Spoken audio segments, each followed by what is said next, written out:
The number one complaint I got about version 1 of this course was the fact that students had to restart the app from the terminal every time they wanted to see the changes they just made inside of their text editor. Luckily, there is a better way to do things.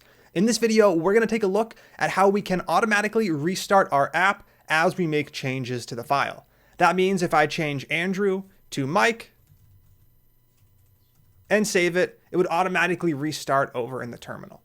Now, to do this, we have to install a command line utility, and we're going to do this using npm. To get started, we're going to go to Google Chrome and head over to npmjs.com, just like we did previously.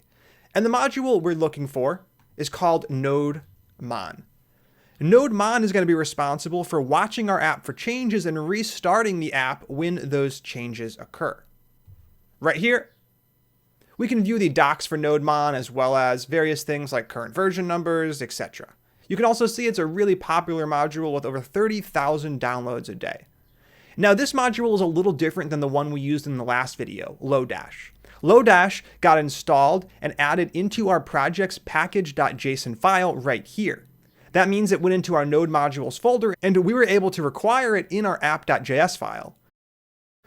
Nodemon, however, works a little differently. It's a command line utility that gets executed from the terminal. It's going to be a completely new way of starting our application.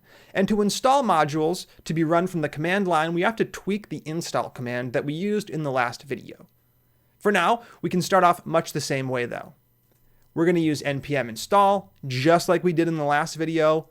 We're going to type the name, just like we did in the last video. But instead of using the save flag, what we're going to do is use the G flag, which is short for global.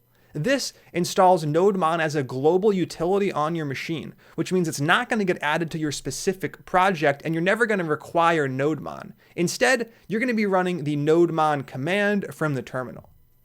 When we install this command, it's going to go off to npm, fetch all of the code that comes with Nodemon, and it's going to add it into the installation where Node and npm live on your machine, outside of the project you're working on.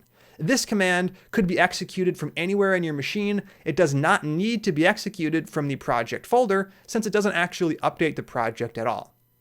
With this in place, though, we now have a brand new command on our machine, Nodemon.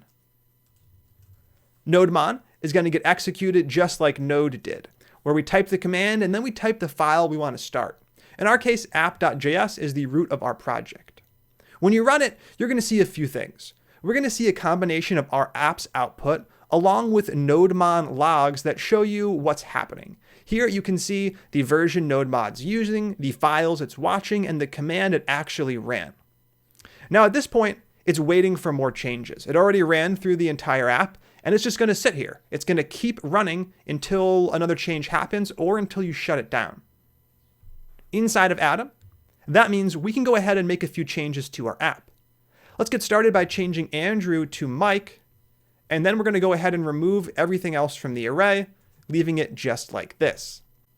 Now I'm going to be saving the file, but pay attention to what happens in the terminal.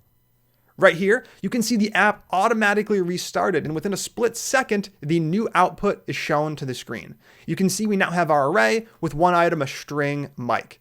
And this is the real power of Nodemon. You can create your applications, and they will automatically restart over inside of the terminal, which is super useful. It's going to save you a ton of time and a ton of headaches. You won't have to switch back and forth every time you make a small tweak. This also prevents a ton of errors, where you are running a web server, you make a change and you forget to restart that web server. You might think your change didn't work as expected because the app is not working as expected, but in reality, you just never restarted the app. For the most part, we are going to be using Nodemon throughout the course since it's super useful. It's only used for development purposes, which is exactly what we're doing on our local machine. Later on in the course, when we deploy our Node apps to a real web server, we won't be using Nodemon, but Nodemon is awesome for local development because it makes it that much easier.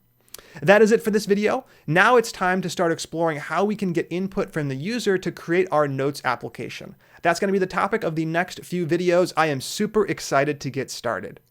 Before we do get started, we're going to take a quick second to clean up a lot of the code we've already written. I'm going to remove all of the commented out code down below, and up above where we have FS, OS, and Lodash, I'm going to simply remove OS since we're not going to be using it throughout the project. I'm also going to be adding a space between the third-party and Node modules and the files I've written.